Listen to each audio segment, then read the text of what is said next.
Okay, so hello everyone. So my name is Abai. I'm a developer at HPE DXC, currently developing business analytics and automation software. So a little bit about my background.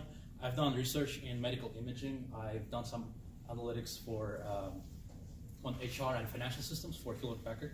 And today I would like to talk about recurrent neural networks. So I know we have a wide range of audience. We might have some PhDs here in data science and mathematics, or we might have non-technical people. So I will try to cater to everyone and talk about some basic stuff and some advanced stuff and some intermediate. So as all of you know, deep learning has been extremely successful in all the problems, and the artillery of modern deep learning are convolutional neural networks, right? So whenever you see news, whenever you see success story on NIPS, it's usually convolutional neural networks. So the reason why convolutional neural networks are so successful is because they're efficient, they deliver very good performance, and they're relatively fast, right? So relative to some probabilistic models and relative to recurrent neural networks. Recurrent neural networks, the main characteristic of them is that they work with sequences. They either take in, learn from sequences, or generate sequences. So a lot of people argue that neural networks are purely discriminative models, but recurrent neural networks is a proof that no, we could generate too. So you could create a stochastic function with recurrent neural networks and create auto-associative generative models with recurrent neural networks. So one drawback right now is that they're really hard to train, but other than that, I think recurrent neural networks are the most powerful learning algorithms to date.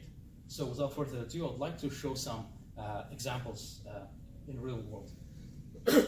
So here's, for example, music generation.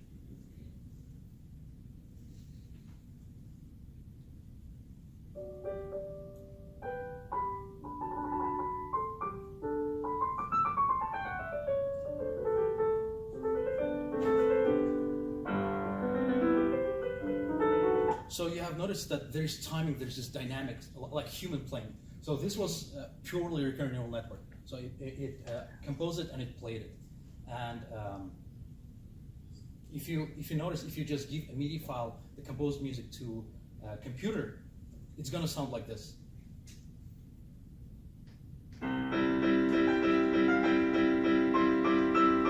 So it's just notes, its dynamics stay the same, constant. So you can't really enjoy such music. So recurrent neural networks are able to comprehend all the information and squeeze it into little space and use it successfully.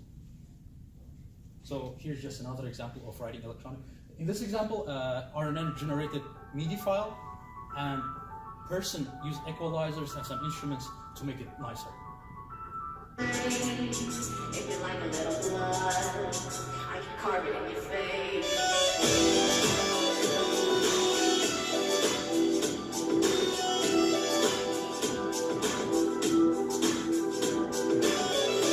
I think it's quite amazing. And Sony has a project called Flow Machines, and recently they did a whole concert about AI composed music. So in this case, AI and humans were able to create a symbiosis where AI generates the music and human decides if it fits well and it plays the instrument and kind of it gets a symbiosis. And there's really haunting and beautiful melody that I found in that concert.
actually listen to this a lot. This is quite beautiful.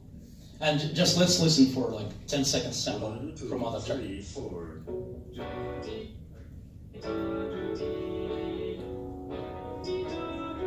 Oh, sorry. My mistake. Ça commence bien. Allez, Léa, Jimena, à toi. Let's start again. 1, 2, 3, 4.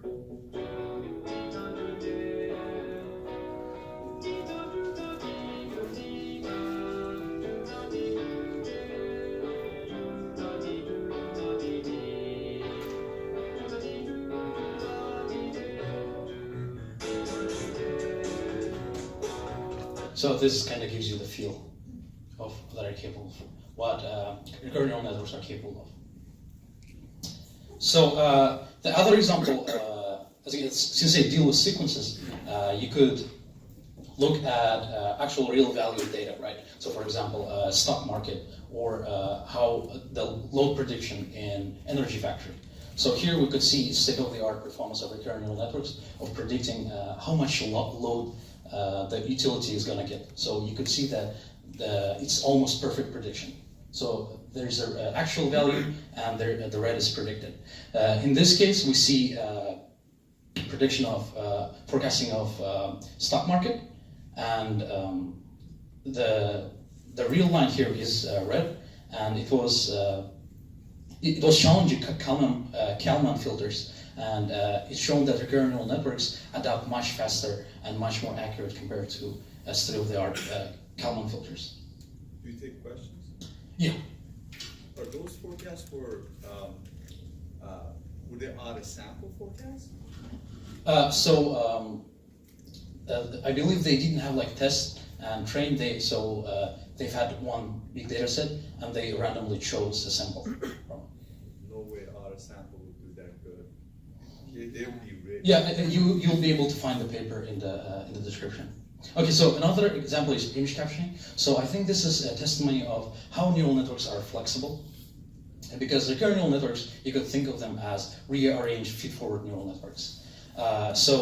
You could actually combine convolutional neural networks with recurrent neural networks. Here we have a language model trained on LSTM, which is just variant of recurrent neural network, and pre-trained convolutional neural network like ResNet. So you could use embeddings. So the synapses, the weights between the neurons, they represent the hidden space, the embedding of the patterns. And what you were able to do, you were able to feed images and their descriptions. And here, for example, you show if you show this picture, it will output a man in a black shirt is playing a guitar, which is like quite amazing. And the thing is, it preserves the grammar, preserves the language structure, and it's not just a bag of words like a hidden probabilistic model. This paper went unnoticed. It's called Relational Reasoning from Google's Brain Research, and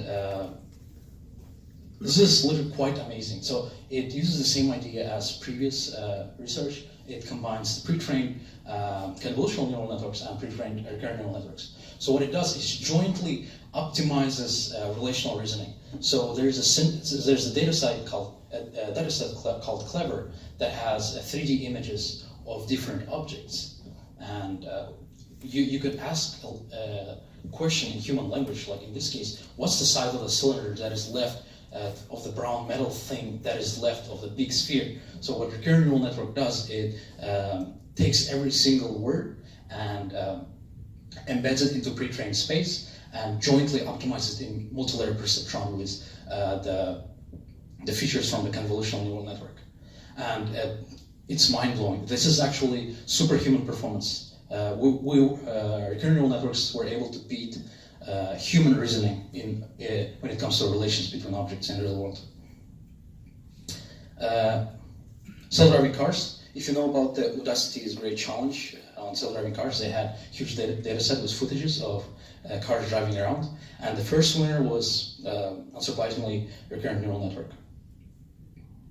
Now I'm going to start talking about how recurrent neural networks work, right? So for most of you, for some of you who are not interested in the mathematics and optimization part of the recurrent neural network, this is the summary. So what could you do with recurrent neural networks? You could feed a sequence and output a vector. So for example, it will be opposite of that image captioning. You could feed a word, you could feed a sentence and get an output, an image. So you could describe an image and it will synthesize it. Or you could get a vector to sequence. So like you could get an image, and from image you could get the description. Sequence to sequence, there are two versions of sequence to sequence models. There's synced, the simpler models are mapped one-to-one, and sequence to sequence are where you could have any n amount of x data points in your sequence, and it will output any x amount of data points in your sequence. So it's highly flexible. So you could train with a window of 10 data points, but use it on few hundred.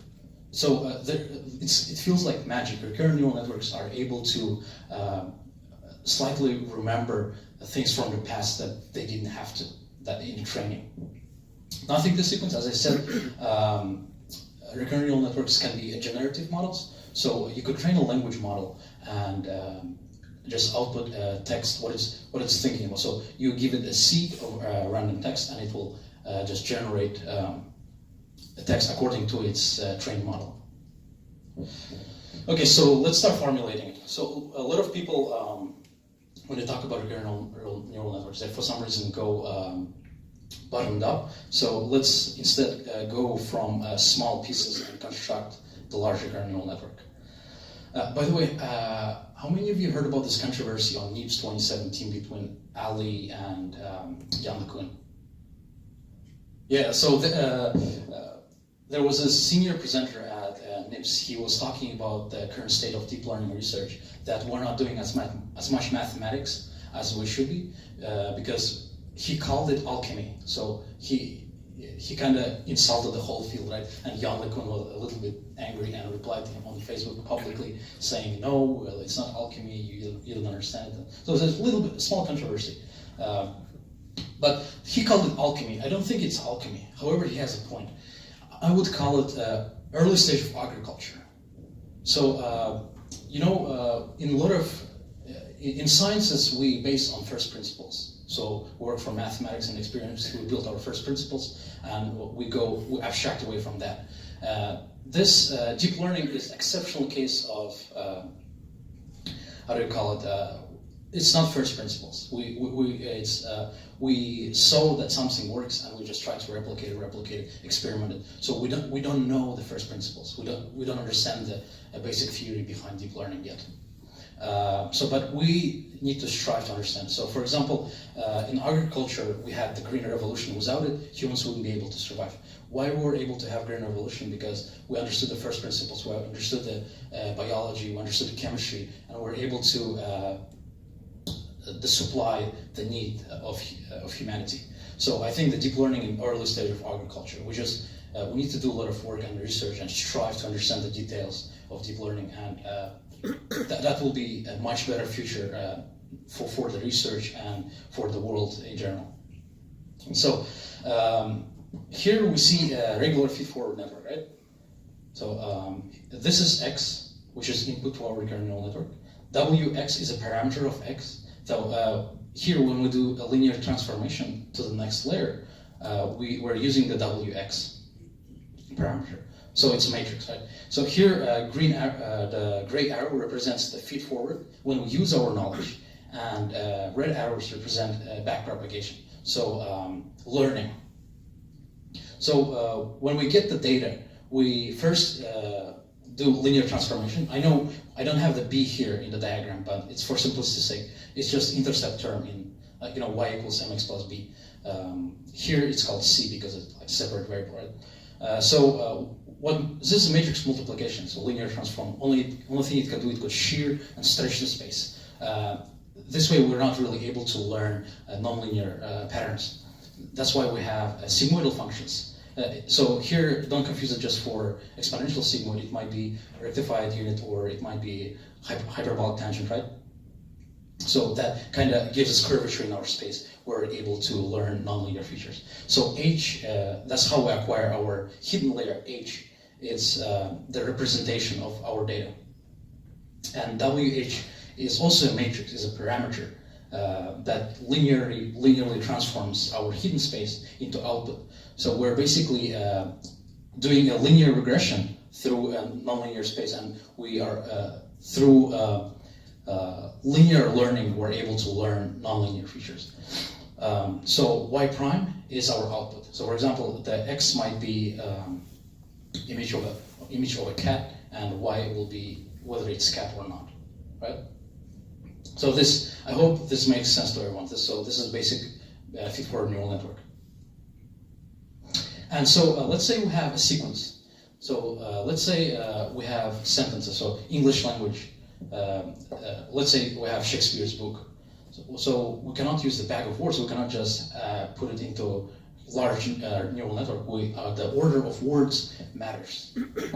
So in that case, we could take our first word as x1 and the second word as x2 until x capital T. So xt is just a point at time t.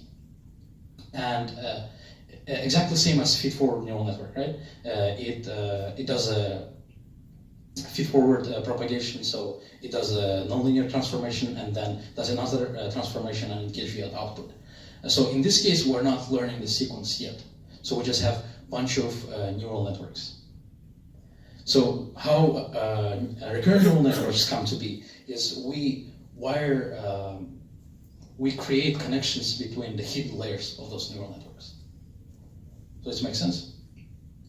Here again, we have the sequence data. Let's say in this case, we're mapping from one language to another. So we're mapping from English to Russian. And we're assuming that words map one-to-one. So you're basically translating word by word. So this is a very basic recurrent neural network. So what it's going to do here is going to get the first word, linearly transform it, and get the hidden representation.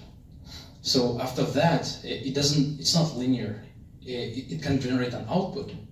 For example, what's the word in Russian? And then it delivers the hidden information into the next neural network. So that the xt minus 1, it's a representation of the previous word. So it makes sense? So let's say we're at xt right now, and we're feeding that word into our neural network. And what we know at this point, at point t, we know that at xt minus 1, we had this word. And the reason you cannot feed this directly, because the model is going to be too big, and you're not going to be able to learn the model of the language. So the way you learn the model, you map it into hidden space, and then you optimize over it.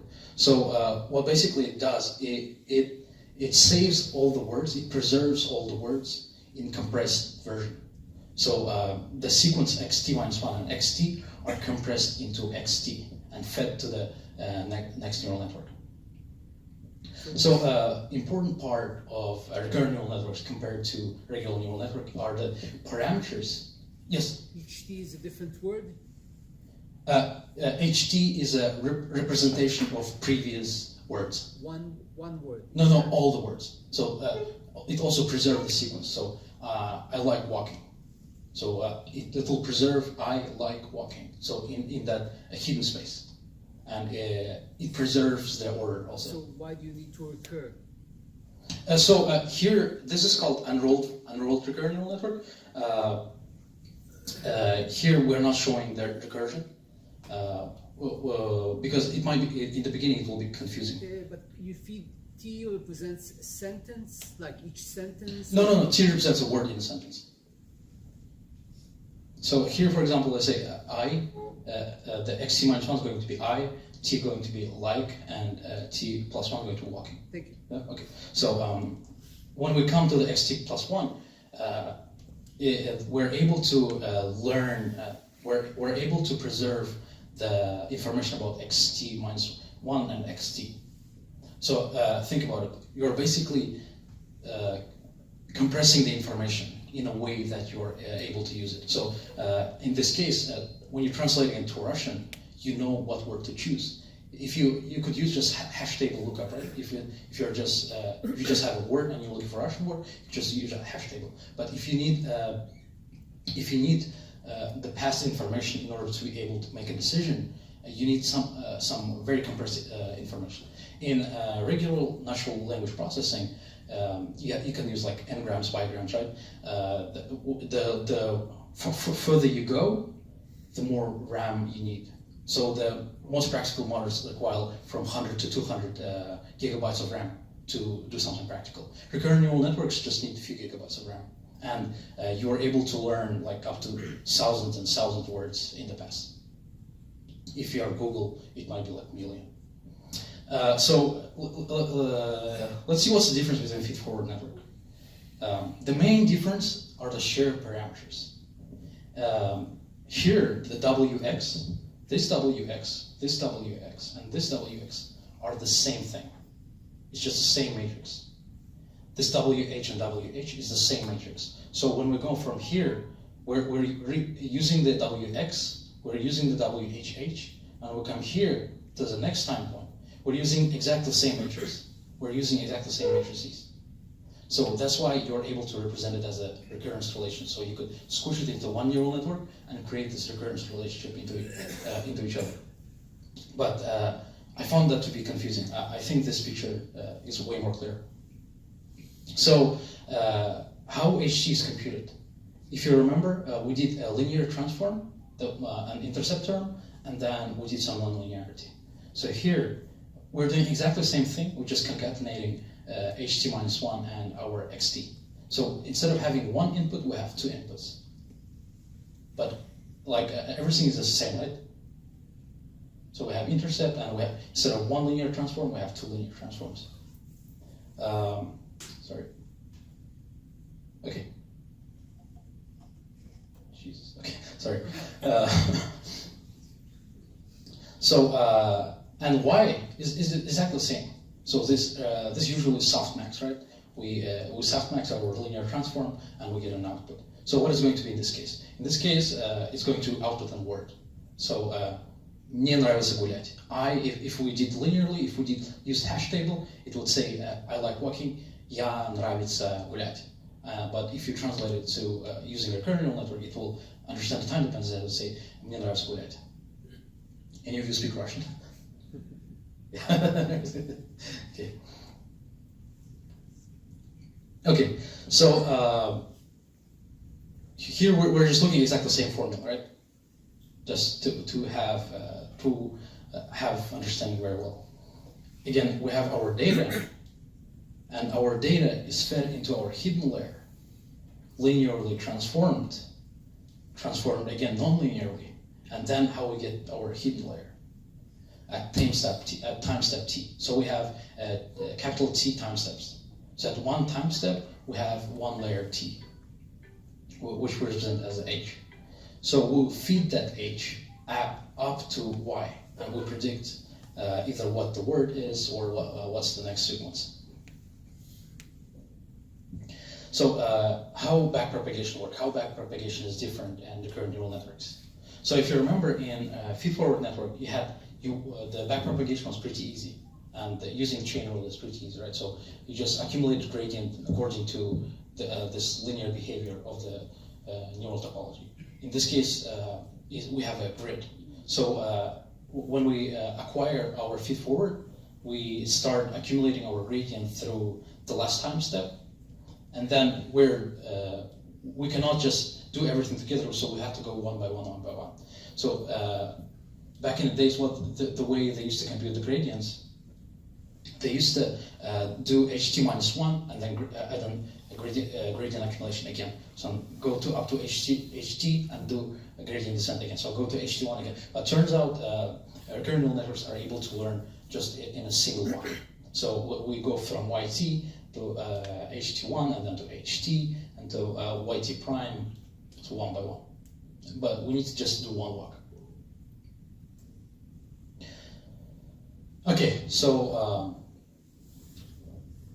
in order to have more, I guess, precise understanding of recurrent neural networks, let's look at the loss, right? So in feed-forward network, what do? You have the mean squared error, right? Or you have log likelihood. So in this case, let's just abstract away. We say we have some kind of loss. So why it's so hard to train neural networks, that they were invented like 20, 30 years ago, why they weren't practical up to now, it's because of this gradient, so the time step gradient. When we try to get gradient with respect to our parameters, hidden parameters, we apply the chain rule, right? So we have loss. Regular chain rule. Loss like is a function of y, and go to h, and h, from h you go to other time steps. And the problem comes here. When you have a hidden layer at time step t, you need to get the gradient with respect to all the previous time steps. And it's given as multiplication of all the Jacobians, right? So the vector, the gradient of a vector is basically a Jacobian. And here is exactly same dimensions, it's just in different time step. So imagine multiplying the Jacobian 1,000 times. If it's less than 1, it's going to vanish, right? It's become 0. If it's more than 1, it's going to grow and grow and grow and grow. So it becomes unstable. So because of this part, recurrent neural networks were unusable up until like a few years ago. So the way we were able to remedy it, we came up with architectures called gated units. So like instead of just having transformations here, we add gates. What do we need to remember? What do we need to forget? And that creates a highway for the gradient to flow.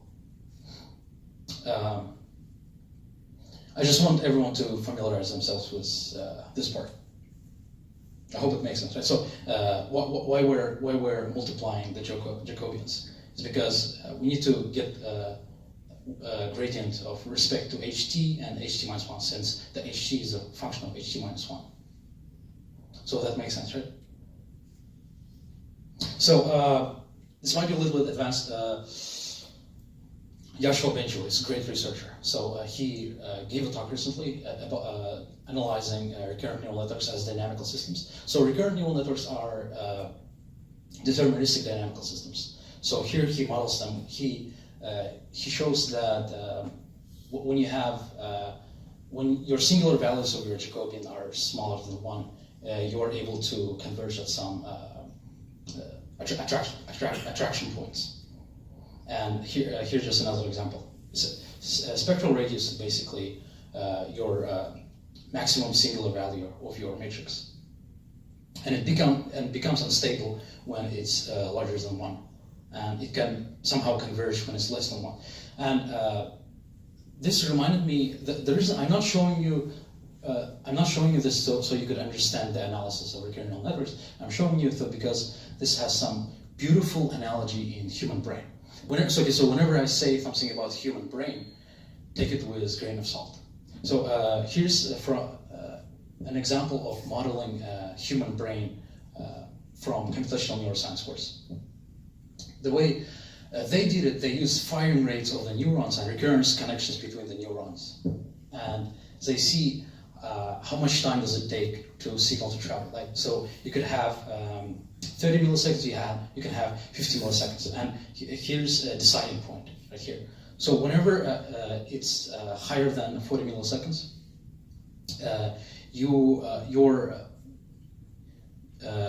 the singular value of the Jacobian becomes more than 1. So and that's why you reach the limit cycle and your learning diverges. So have you heard about multiple sclerosis? So the way multiple sclerosis occurs is that the myelinated tissues in your brain, it's demyelinated, so it starts deteriorating, and that slows down the signal. And so what happens is the recurrence relation doesn't work anymore. So this kind of beautiful relationship between artificial intelligence and human brain, right? So you kind of see that the sclerosis is exploding gradient. So the way to remedy that is use clipping. So we cannot do that in human brain, but in artificial neural networks, we're able to clip the gradient. So let's say if the gradient is larger than 5, just cut it. Just don't. It's a horrible hack, but it works very well for some reason. So again, I mentioned gated recurrent units. Right? The most popular gated recurrent units are LSTMs. Every talk you go to about recurrent neural networks, they talk about LSTMs. But I think GRUs can be better. So when they're tested on natural language processing applications, none of them performs always better. So GRUs and LSTMs they're very similar. So you could interchange them. And I think it's easier to explain the gated recurrent units. So if you remember our old friend, hidden state, so we still have our nonlinearity. Here I explicitly stated that our linearity is hyperbolic tangent. And here we have nonlinear transformation from our data. However, the additional term is RT. RT is the reset gate. What reset gate does is tells you, should you forget what you have learned in the past time step. So this is a Hadamard product, basically applying a map. If you have ever used dropout, so what dropout does is basically applies a mask, and some of the connections zero out. Some of them are preserved, some of them are not. So how gated units work is that they apply this mask. So element-wise multiplication. You either remember it or not. So it's very simple. So it's not too different from regular neural networks. You're just adding gates. See how much of all the knowledge in the past you're going to use. So again, they're exactly the same. It's just they use different parameters, if you noticed. So linear transform, nonlinearity, and then we get the reason we need to do that is because we need to be able to automatically learn it through differentiation, right? So we don't really have to worry about what are the gradients, because today we have automatic differentiation on all the techniques to do it for us. So thanks to that, everything is learned automatically. So for example, if I have sentiment analysis, right? I have a review about a movie. I say, okay, there were a lot of explosions, very positive characters, very deep characters, but at the end you say, but not for me, I didn't like the movie. So if you're using a probabilistic model or you're just using bags, you're not going to be able to detect that the review is actually negative. However, recurrent neural networks, what they do, they here look at all the sequence, what he said and what he said now, and the units, the gating units, they learn what works in the past matter or don't matter. So in this case, for example, it's going to forget all the positive stuff I said, and since the real value of the review is negative, it's going to see that in that context that I said, but it's not for me, I didn't like the movie, the review was negative. So that's why you're learning highly non-linear features of the language. So there's actually a good saying. Andrei Karpathy said, if you think about regular neural networks as optimization over functions, recurrent neural networks are optimization over programs. So the recurrent neural networks have much higher capacity to learn and understand relationships.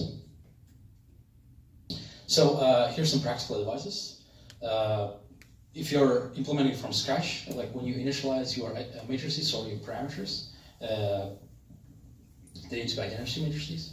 And again, as we talked about, in order to prevent explosion of the gradient, use gradient clipping.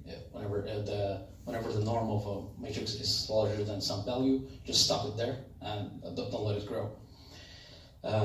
Gated cells, again, gated recurrent units, LSTMs. They're what we know for sure that LSTMs and GRUs are much better than regular recurrent neural networks without any gating. And ReLUs. This is a little bit controversial because human brains uses ReLU, and the way it's able to stop at some point without exploding is because it uses ReLU. And recurrent neural networks, we're not always able to use ReLUs. So we usually use TAN-H.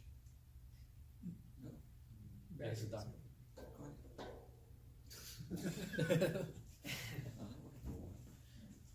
Okay, so also always save your parameters during training. This is whenever you're using TensorFlow or PyTorch. the training takes very long time. So always save your parameters, and try to find a way to recover from a failure. Like whenever, if your machine crashes, always make sure that you're able to recover. Because I wanted to bring a model that I have trained today. I've been training it for 3 days. I haven't achieved a good result yet. So natural language processing. Again, traditional NLP often uses to combat the problems that with sequences they use hidden Markov models, but the problem with hidden Markov models, the Markov assumption is not correct, but it's necessary to use those models. The traditional NLP models are highly inflexible. So, as I said, in recurrent neural networks, you could train it on 100 time steps, right? But it will remember up to like 1,000. So it will remember something way from past, although you didn't tell it to remember. And so again, this relates to the short memory, right? So the traditional NLP models are only able to remember very short past. So probabilities computed with unigrams and bigrams require a lot of memory. So you basically have to remember the whole dictionary, and computing the probabilities of the whole dictionary is highly flexible. And the way your time steps grow with unigrams and bigrams, the requirements for RAM grow exponentially. But the power of recurrent neural networks is that you are able to squish all the time steps into a single vector. And that vector is actually very, very good representation of your sequence. So here, now we could, since we kind of reviewed the mechanisms behind recurrent neural networks, we could see how translation works. In practical applications, recurrent neural networks use gates, right? And they use bidirections. So instead of going just forward, instead of just looking what happened in the past, you can also look what happened in the future. So if I'm... Oh, thank you. So, for example here, I want to translate your beautiful eyes to Japanese. The word in the future is going to change the word in the past. So the first word was Japanese.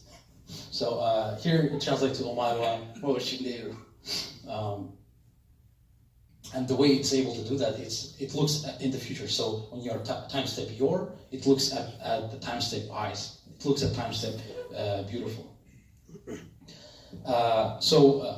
This is called sequence to sequence, right? So it's not fixed. Actually, if the translation required more, so if it required 6 time steps, so 6 words in a sentence, it will be able to do that. So none of the traditional methods are able to be so flexible. So you could basically map 1 word to 10 words in another language. And again, the main sauce, the main secret that you should take away is that the shared weights. The main characteristic of recurrent neural networks is they use same weights, and they optimize it over time steps. That's why you have such a beautiful representation in a hidden space of the sequence. And so this is also called a generator encoder and decoder model. So you're encoding it and then decoding the translation. However, so this is what the most successful applications of RNNs in NLP today. But the problem with this is that you're translating one language to another. What if you want to translate from English to Chinese? Then you need another recurrent neural network, right? People from Google, however, found another way. So the way their translator work, it's magical. They were able to train. So you train English and Japanese pair. So you have data set from translation of English to Japanese, right? Then what you're able to do, you can translate from Korean to Japanese. However, you've never translated Korean to Japanese before. So think how crazy is that. So the thing is, that this model, the hidden representation, the hidden space, and the encoded space, it's very small. So you're not storing a huge dictionary. So you're storing a very small matrix. That's why we're able to upload today's models into mobile phones. So the way this optimization works, it's actually kind of a stupid hack. They've added the strings like this, like 2 ES. This means to Spanish, right? When they trained a sequence-to-sequence model, they give this flag. So this is going to be translated to Spanish. And that's why they don't need they don't need multiple sequence models. They just need one. And turns out whenever they train with this flag, Google's recurrent neural networks has to come up with its own representation of the language. So you probably have seen the news. The crazy Facebook AI had to be shut down because it invented its own language. Or Google's AI invented its own language. So what do they mean is they were able to represent human natural language in that space. And they did it with just this silly hack, and it works extremely well. So that's why it's able to translate the languages that they don't have data set for. Because they translated from one language to another, they could translate it completely unknown language before. I think that's beautiful.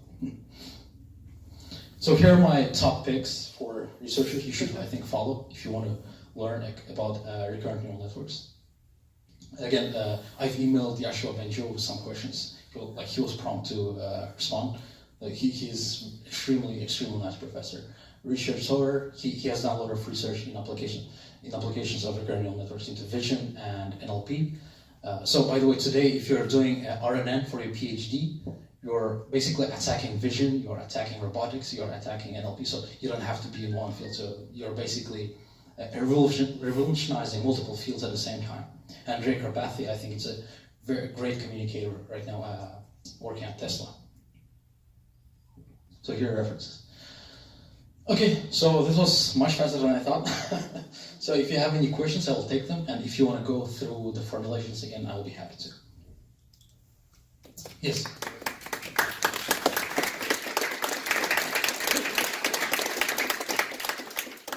So when you train these RNNs,